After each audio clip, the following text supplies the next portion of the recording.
नमः शिवाय। हर हर महादेव। राधे राधे। सबसे पहले अपनी पूरी सच्ची श्रद्धा के साथ कमेंट में लिखें हर हर महादेव, राधे राधे, ओम नमः शिवाय।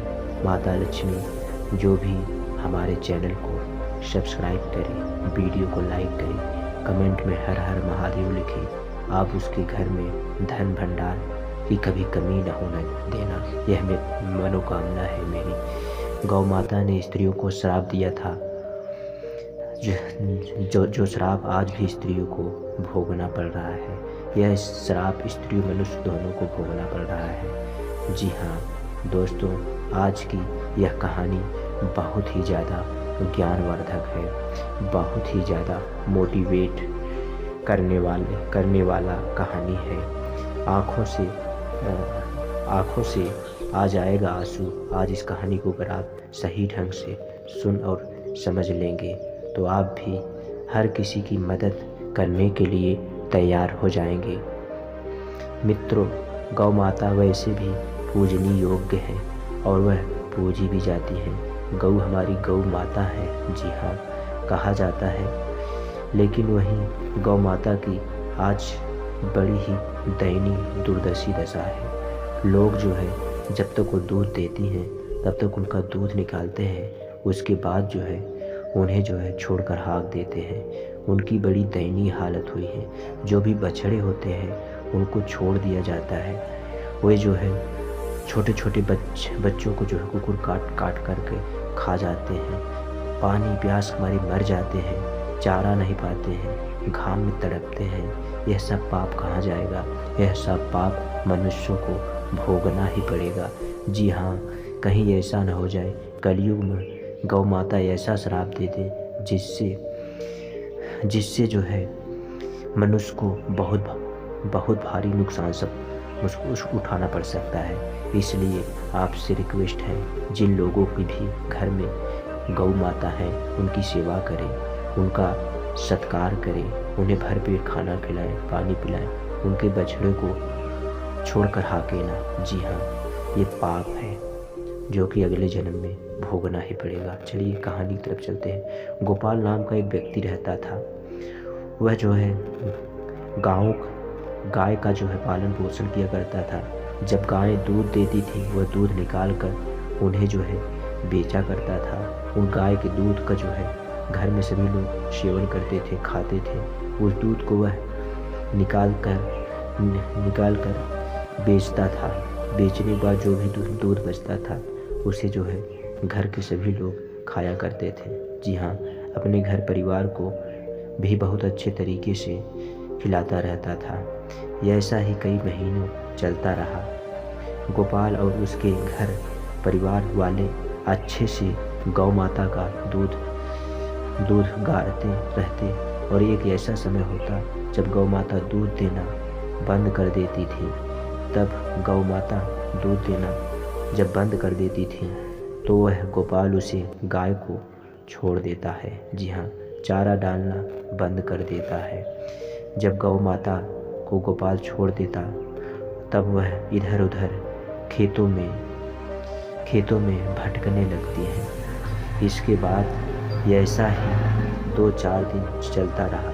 गौ माता इधर उधर भटकती रही। एक दिन ऐसा होता है, गौ माता एक जगह जो है खड़ी हो जाती हैं और रोने लगती हैं।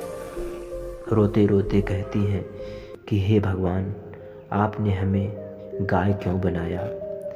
मेरे साथ इस मनुष्य ने बहुत बड़ा अन्याय किया है। यह मनुष्य ऐसा है कि जब तक मैं इसे दूध देती थी तब तक मेरा सेवा करता था, अच्छी देखभाल की करता था, चारा डालता था, मुझे पानी पिलाया करता था, मेरी सेवा किया करता है। जी हाँ, जैसे ही गाय दूध देना बंद कर देती हैं, जैसे ही गाय दूध देना बंद करती हैं, ये मनुष्य लोग हमें जो है हमारी सेवा करना बंद कर देते हैं और जो है जंगलों में ले जाकर छोड़ देते हैं, कहीं टापू पे जहाँ न पानी मिलता है न छाया है। हम लोग तड़प कर मर रहे हैं। ठोकर खाती हूँ गर्मियों में भूखी प्यासी मरती रहती हूँ। आप भगवान, आप ही बताओ मैं कहाँ जाऊँ, क्या करूँ। गाय की यह पीड़ा देख प्रकृति भी रोने लगती है। गाय ज़ोर ज़ोर से भगवान को याद करती है और रोती रहती है। मित्रों, गाय माता के साथ ईश्वर भी रोने लगते हैं। मित्रों, गौ माता रोती हैं, बिखरती हैं, इधर उधर भटक रही थी। इधर उधर भटकते भटकते भटकते जो भी जंगलों में घास मिलती है उसे जो है खा लेती हैं। अब ऐसे में कुछ समय बीता। एक दिन जब वह गाय गर्भवती हो जाती है, जब गाय के गर्भवती होने के 2-4 महीने हो जाते हैं, तो उसके बाद घूमते घूमते गाय माता किसी नगर के पास पहुंच गई। जब गाय माता उसे नगर के पास पहुंच गई तो गाय माता को एक मीना नाम की औरत ने देख लिया और उसके अंदर लालच आ गई। और लालच यहाँ आई कि मैं इस गाय को पकड़ लूँ, क्योंकि यह गाय कुछ ही दिनों में बच्चा देने वाली है और बच्चा देने के बाद यह जो है ढेर सारा दूध भी देगी और इसी दूध को बेचकर मैं धनवान बन जाऊंगी, ढेर सारा धन कमाऊंगी और इसी दूध से मैं अपने घर परिवार का पालन पोषण भी करूंगी। इस गौ माता से मुझे ढेर सारा धन मिलेगा। इतना सोचते सोचते वह जो है वापस अपने घर को गई और अपने पति को बुलाने के लिए चली गई। जब वह मीना नाम की औरत अपने पति को बुलाने गई और वहाँ से वापस आई तो उसने देखा कि गाय वहाँ से गायब हो गई थी। दोस्तों, जब गाय माता वहाँ से जंगल में पहुँच गई, जब उसका बच्चा देने का समय पूरा हुआ, तब गाय माता ने एक बच्चे का जन्म दिया। उसने उसी बच्चे का जन्म एक छोटे से वृक्ष के नीचे दिया। लेकिन जो मीना नाम की औरत थी वह वहीं इस वृक्ष के पास खेतों में घास काटने गई थी, लेकिन उसे वृक्ष के नीचे देखकर वह उसके करीब आ गई। इस समय गाय माता मीना नाम की औरत से गुजारिश करती है। गाय माता कहती है कि हे स्त्री, आप मेरी एक सहायता कर दो। यह जो मेरा बच्चा है मैं इसे जो है अपने हाथों से उठा नहीं सकती, लेकिन हे स्त्री, आप मेरे ऊपर एक एहसान कर दो, मेरी मदद कर दो। किसी तरह से इस बच्चे को उठाकर मेरी गर्दन पर रख दो, जिससे कि मैं इसे किसी सुरक्षित स्थान पर लेकर जा सकूं। गाय की ऐसी बात सुनकर मीना उसका मजाक उड़ाने लगी, उस पर हंसने लगी। हंसने के बाद यह कहा, देखो मैं तुम्हारी मदद भला क्यों करूं? यह तुम्हारा बच्चा कितना गंदा है जो तुमने अभी इस बच्चे को जन्म दिया है। इस बच्चे के ऊपर बहुत सारी गंदगी है। मैं तुम्हारे इस बच्चे को उठाकर सर पर तो नहीं रख सकती या गर्दन पर तो नहीं रख सकती। गाय माता ने बार बार निवेदन किया, लेकिन वह जो है मीना नाम की स्त्री ने जो है उसकी बात नहीं मानी। उसी समय गाय माता ने जवाब दिया, मीना अभी सोच और समझ लो, क्योंकि यह बच्चा यदि मैं सुरक्षित जगह नहीं लेकर गई तो इस बच्चे को कोई जंगली जानवर मार देगा और इसे मारकर खा भी सकता है, जिससे होगा यह कि इसका जीवन समाप्त हो जाएगा। इसलिए मेरी मदद कर दो, क्योंकि यह बच्चा अभी चल नहीं पाएगा और नादान है, कोमल है, भोला भाला भी है। कम से कम महीने का चल भी नहीं पाएगा। मित्रों, उसी समय पशुओं के बच्चे 8 महीने के बाद ही चल पाते थे उस समय, जो कि आज जन्म लेने के तुरंत बाद ही चलने लग जाते हैं, जो कि ऐसा पहले नहीं नहीं था। मित्रों, इस समय गाय माता ने उस मीना नाम की औरत को श्राप दे दिया। तुम हमारी मदद नहीं कर रही हो एक इंसान होकर के, लेकिन जो मेरा तुम्हारे लिए श्राप है, जो जो तुम्हारे बच्चे जन्म लेने के तुरंत बाद चलने लगते हैं। मित्रों, पहले ऐसा होता था, स्त्रियों के बच्चे तुरंत से चलने लग जाते थे, लेकिन अब तुम्हारे बच्चे मतलब मनुष्यों के बच्चे जन्म लेने के 8 महीने के बाद ही चल पाएंगे। जी हाँ, लेकिन जो पशुओं के बच्चे हैं मतलब पक्षियों और गाय के, भैंस के, हिरण के, इनके जो बच्चे हैं होते ही वह तुरंत से चलने लगेंगे। ऐसा कहते हुए उस गाय माता ने श्राप दे दिया। मित्रों, उस एक मीना की वजह से श्राप लग गया। वह श्राप आज हर एक पुरुष और स्त्रियों को भोगना पड़ रहा है। मित्रों, कई लोग गाय माता को मामूली समझते हैं, जबकि गाय माता के अंदर समस्त 33 कोटि देवी देवताओं का वास होता है।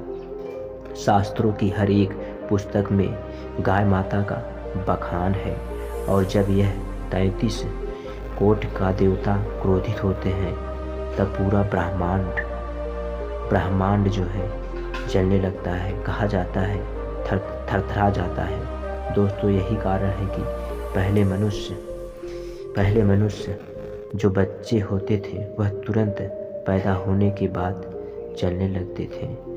अपने प्रमाण भी देखा होगा।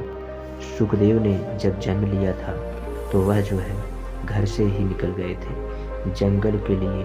व्यास जी भी जन्म लेने के तुरंत बाद चलने लगे थे। एक नहीं, इसके हजारों प्रमाण हैं। लेकिन यह जब से गौ माता का श्राप लगा है, तब से जो पशुओं के बच्चे होते हैं वह जन्म लेने के तुरंत बाद चलने लगते हैं, लेकिन इंसान के यानी मनुष्य के बच्चे, स्त्रियों के बच्चे गौ माता के श्राप की वजह से 9 महीने में ही चलने लायक हो जाते हैं। 9 महीने से 8 महीने लग जाते हैं। जी हाँ, यह गौ माता का श्राप है। शास्त्रों के अनुसार यह माना जाता है कि जिस स्त्री का बच्चा 9 महीने या 8 महीने पहले ही चलने लग जाता है, तो मान लीजिए उसके घर पर गौ माता का विशेष आशीर्वाद है, यानी कि वह लोग गाय माता को सच्चे हृदय से पूजते हैं, उनकी सेवा करते हैं, उन्हें खिलाते हैं। पूर्व जन्म में उन्होंने गाय माता की बहुत ज़्यादा सेवा की होगी। तो दोस्तों, यह श्राप उस स्त्री को दिया था गौ माता ने। यह एक सत्य घटना है जो कि एकदम सत्य है पर आधारित है। जो मित्रों, इस कथा से यह सीख मिलती है कि यदि कोई आशा जीव हमसे सहायता मांगता है तो दिल खोलकर उस जीव की सहायता करें। पशु पक्षियों को भोजन खिलाएं। गर्मी के दिनों में पशु पक्षियों को जल पिलाएं। गर्मी के दिन में जहाँ पर जल नहीं हो वहाँ पशु पक्षियों को जल दें। पशु पक्षियों को जो है दाना डेली खिलाएं। यही तो कर्म है, यही कर्म साथ जाता है। जो कुत्ते होते हैं उनको जो है कौरा दें, उन्हें जो है खाना खिलाएं, सत्कार करें, किसी का अनादर ना करें। अगर उन्हें खिला नहीं सकते हैं तो उन्हें भी प्रताड़ित ना करें। जी हाँ, क्योंकि सभी के अंदर आत्मा निवास करती है, इसलिए जीवों का कभी भी अनादर ना करें, उनका सम्मान करें। जहाँ तक हो सके उन्हें जो है खाना खिलाएं, उन्हें जो है पशु पक्षियों को दाना फेंकें। यही पुण्य है, यही जो है यही जीवन के साथ जाता है। इस संसार में कुछ है नहीं। हे गाइस, वीडियो अच्छा लगे चैनल को सब्सक्राइब करना ना भूलें, ज़्यादा से ज़्यादा शेयर करें।